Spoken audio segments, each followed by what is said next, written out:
मैंने विशेष रूप से आप लोगों को आज यहां आमंत्रित किया है कि मानवर लोकप्रिय प्रधानमंत्री श्री नरेंद्र मोदी जी ने,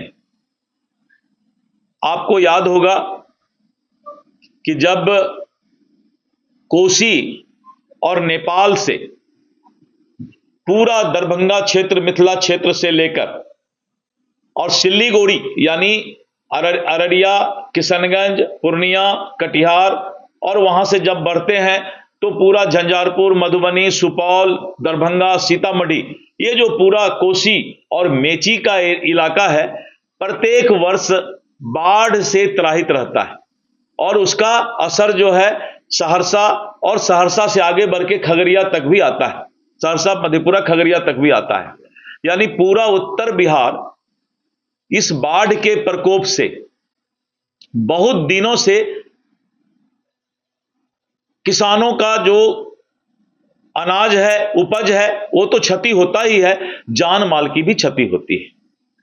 भारत सरकार ने बहुत बड़ा फैसला लिया है और उस फैसला में आपको मालूम है कि कोसी मेची को लिंक करके उस पानी का उपयोग सिंचाई में हो और बाढ़ के समय उस पानी को डाइवर्ट किया जा सके, तो कोसी को और मेची को, इस परियोजना को जो है लिंक करने के लिए भारत सरकार ने 6,282 करोड़ रुपया का एक परियोजना तैयार किया था और आज कैबिनेट ने, भारत सरकार के कैबिनेट ने 3652 करोड़ 3652 करोड़ रुपया आज भारत सरकार ने इसको मंजूरी दे दी है और इस काम को 2029 तक पूरा किया जाएगा, जिसकी सूचना अश्विनी वैष्णव जी ने कैबिनेट के बैठक के बाद दिया है।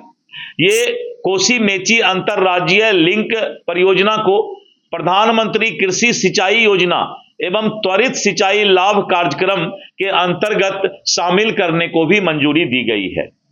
मौजूदा जो पूर्वी कोसी मुख्य नहर का वो 41.30 किलोमीटर, करीब 41 किलोमीटर तक पुनर्निर्माण और 117 किलोमीटर मेची नदी का विस्तार करना है। ये मेची नदी एकदम नेपाल के बॉर्डर इलाके में सभी हमारे जिला में त्राहिमाम करता है बाढ़ के समय, तो उसको सिंचाई का भी उपयोग किया जाएगा।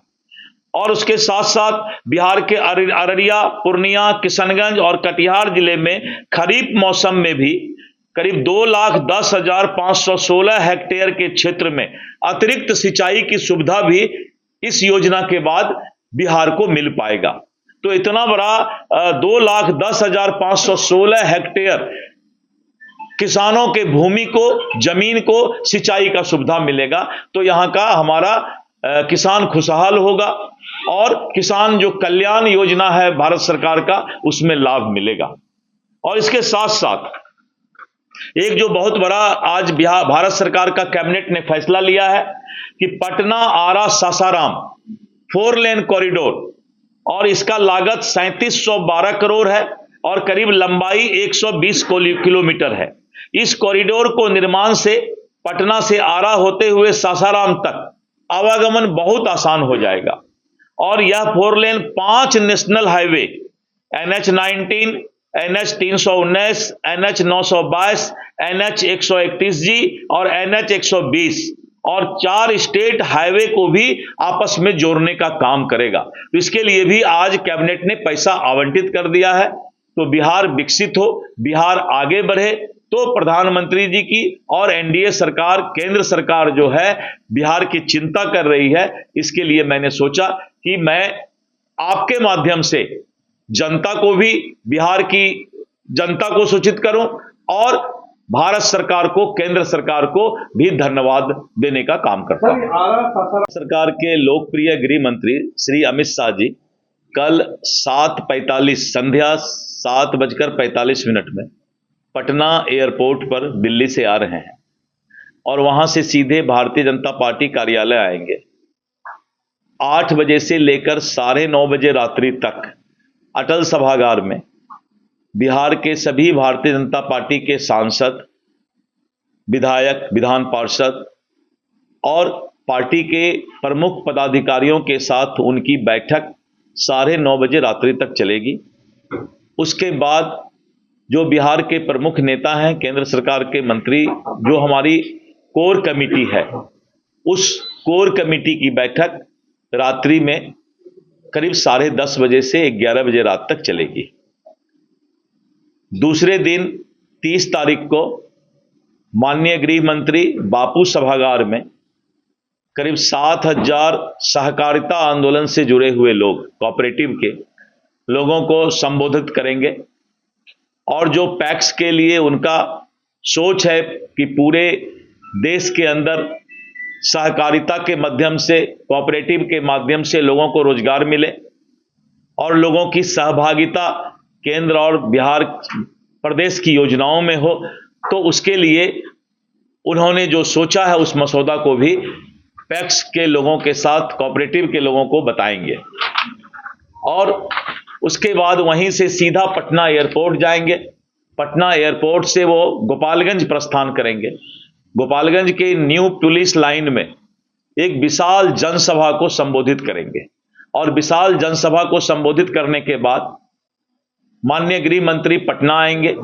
पटना में एक एनडीए का महत्वपूर्ण, एनडीए के शीर्षस्थ नेताओं का एक महत्वपूर्ण बैठक होगा और यह बैठक मुख्यमंत्री सभा कक्ष में होगा। और फिर वहीं से माननीय गृह मंत्री जी दिल्ली के लिए प्रस्थान करेंगे। तो ये 2 दिवसीय दौरा माननीय गृह मंत्री जी का है। सर, राहुल गांधी भी आ रहे हैं। मैं इस पर स्पष्ट बात करता हूं कि जिन लोगों ने भी सरकारी पैसे का दुरुपयोग किया है और कानून की नजर में और माननीय न्यायालय की नजर में जो लोग दोषी हैं या जो अवैध संपत्ति सरकार और एजेंसी की नजर में आई है,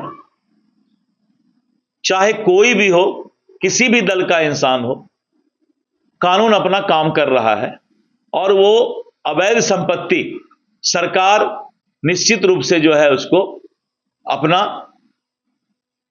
अधिकार क्षेत्र में लेगी, उसको जब्त करेगी।